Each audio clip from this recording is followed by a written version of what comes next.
Channel पे आपका स्वागत है। मैंने अभी लास्ट में जो मेंस दिया था यूपी पीसीएस का, उसका पेपर 6 का नोट्स बनाया था।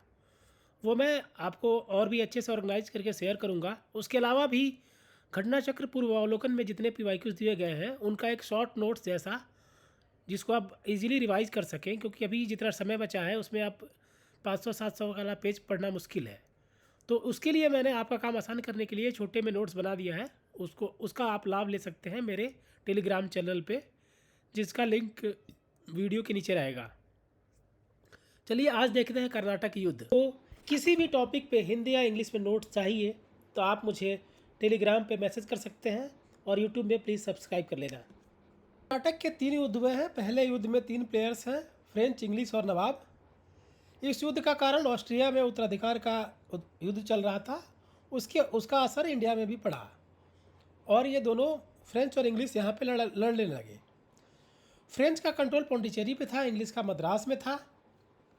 जब इंग्लिश अटैक करते हैं फ्रेंच जहाज़ों पे, तो फ्रेंच भी अटैक कर देते हैं मद्रास पे और मद्रास पे कब्जा कर लेते हैं। इसको काउंटर करने के लिए इंग्लिश भी अटैक करते हैं पौंडीचेरी पे, लेकिन सक्सेसफुल नहीं हो पाते। उसके बाद जब मद्रास पे कब्जा हो जाता है तो इस एरिया का जो नवाब है वो कर्नाटक का नवाब अनवरुद्दीन था। नवाब कहता है कि फ्रेंच को कि मद्रास का कंट्रोल हमें दे दो और शांति बनाए रखो। लेकिन जो फ्रेंच होते हैं, फ्रेंच गवर्नर डुप्ले होता है, वो नहीं चाहता मद्रास उसको देना। इस पर नाराज़ होकर अनवरुद्दीन अपनी सेना भेज देता है मद्रास पे कब्जा करने के लिए, लेकिन डुप्ले हरा देता है अनवरुद्दीन की सेना को। अब इसमें यह होता है कि फ्रेंच जो सेना है वो बहुत छोटी है और कर्नाटक के नवाब की सेना बड़ी होती है। इसके बावजूद भी फ्रेंच जीत जाते हैं। अब ये लड़ाई चली रही होती है, ये सब खत्म होता है। उसके बाद सेंट थोम का युद्ध, ये जो युद्ध है जहाँ पे सेना हारती है, नवाब की सेना हारती है, उसको सेंट थोम का युद्ध कहते हैं। इस युद्ध के बाद यूरोप में एक्स-ला-चैपल की संधि हो जाती है और ये संधि होते ही यहाँ पे जो लड़ाई चल रही है वो ख़त्म हो जाती है। अंग्रेज़ों को मद्रास मिल जाता है और फ्रेंच को पौंडीचेरी पे कंट्रोल रहता ही है और उधर कर्नाटक का नवाब भी शांत हो जाता है। कर्नाटक का द्वितीय युद्ध 1749 में शुरू होता है, जब कर्नाटक की नवाबी के लिए 2 दावेदार आते हैं। अनवरुद्दीन अभी जिंदा है, फिर भी दो लोग चाहते हैं कि वो उसके उत्तराधिकारी बने।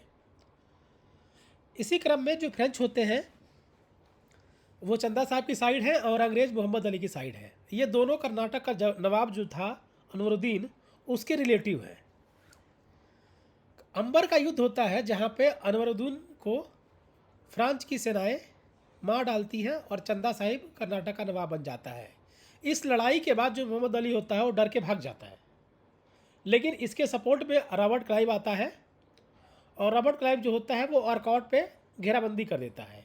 घेराबंदी के कुछ दिन बाद चंदा साहब को पकड़ के अंग्रेज़ मार डालते हैं। चंदा साहब के मरने के बाद अब एक ही दावेदार बचता है, मोहम्मद अली, और मोहम्मद अली कर्नाटक का नवाब बन जाता है। और ब्रिटिश को ये फ़ायदा होता है कि इनका इस एरिया में प्रभाव बढ़ जाता है, क्योंकि अंत में इनके ये जिसके साथ थे वो नवाब बनता है। तृतीय कर्नाटक युद्ध शुरू होता है 1756 ईस्वी में। यूरोप और दुनिया भर में बहुत सारी जगहों पे, जैसे नॉर्थ अमेरिका में भी ये दोनों एक दूसरे से लड़ रहे हैं, फ्रेंच और इंग्लिश। इनका एक 7 वर्षीय युद्ध चल रहा होता है। इसी के कारण इंडिया में भी इनके बीच लड़ाई शुरू हो जाती है पॉलिटिकल और संसाधनों के कंट्रोल के लिए। वांडीवास का युद्ध होता है 1760 में, जिसमें सर आयरेकूट जो होता है वो डुप्ले को हरा देता है, जिससे पौंडीचेरी का प्रभुत्व काफ़ी हद तक ख़त्म हो जाता है और ये जो फ्रेंच होते हैं वो पौंडीचेरी में सीमित कर जाते हैं। इसके जस्ट बाद ही पेरिस की संधि हो जाती है, जिससे वहाँ पे 7 वर्षीय जो युद्ध होता है वो ख़त्म हो जाता है और इसके तहत यहाँ भी लड़ाई इनकी ख़त्म हो जाती है। और फ्रेंच जो होते हैं उनको फोर्टिफिकेशन के अलावा व्यापार करने का उतना राइट है, वो उतना रहता है, लिमिटेड राइट उसको मिलता है। और कर्नाटक का जो नवाब है वो नाम मात्र का शासक रह जाता है, उस पर अब काफ़ी हद तक अंग्रेज़ों का कंट्रोल है। यहाँ पे हम देखेंगे कर्नाटक के युद्धों का सारांश भी ये है कि पहले युद्ध में सेंट थोम का युद्ध होता है। फ्रेंच डुप्ले एक साइड है, ब्रिटिश जो होता है उसमें मोर्स के कंट्रोल में होता है। कर्नाटक का उसमें नवाब अनवरुद्दीन है। ये युद्ध खत्म होता है एक्स-ला-चैपल की संधि से और मद्रास अंग्रेजों को मिल जाता है। कि दूसरे युद्ध में फ्रांसीसी जो डुप्ले है वो चंदा साहिब के साथ है, ब्रिटिश में रॉबर्ट क्लाइव है जो मोहम्मद अली के साथ है, और कर्नाटक का नवाब है अनवरुद्दीन। उसके उसकी नवाबी के 2 दावेदार आते हैं, इसके बाद चंदा साहिब और मोहम्मद अली। ये ख़त्म होता है पौंडीचेरी की संधि से, जहाँ पे फ्रेंच और इंग्लिश दोनों डिसाइड करते हैं कि ये लोग नहीं पड़ेंगे इनके बीच में। इसके बाद शुरू होता है कर्नाटक का तीसरा युद्ध, जो 7 ईयर्स वार जो इंग्लैंड में चल रहा होता है, यूरोप में चल रहा होता है, उसकी वजह से ये शुरू होता है। इसमें 2 लड़ाइयाँ होती हैं। वांडीवास की युद्ध, जिसमें फ्रेंच को हरा देते हैं इंग्लिश और पौंडीचेरी की घेराबंदी कर लेते हैं। इसमें फ्रांस की साइड है काउंट डी लैली और ब्रिटिश की साइड है रॉबर्ट क्लाइव। ये लड़ाई ख़त्म होती है पेरिस की संधि से, और फ्रांस को उसकी जो एरिया है पौंडीचेरी वापस कर दिया जाता है, लेकिन इसका फोर्टिफिकेशन अलाउड नहीं होता है। इस तरह से ये 3 ख़त्म हो जाते हैं, 3 युद्ध। इनकी समरी में आप बस इतना ही फैक्ट याद रखना है, बाकी आप छोड़ सकते हो। अभी के लिए धन्यवाद। आप लोग प्लीज़ चैनल को सब्सक्राइब कर लो और टेलीग्राम पे भी जुड़ जाओ। Thank you.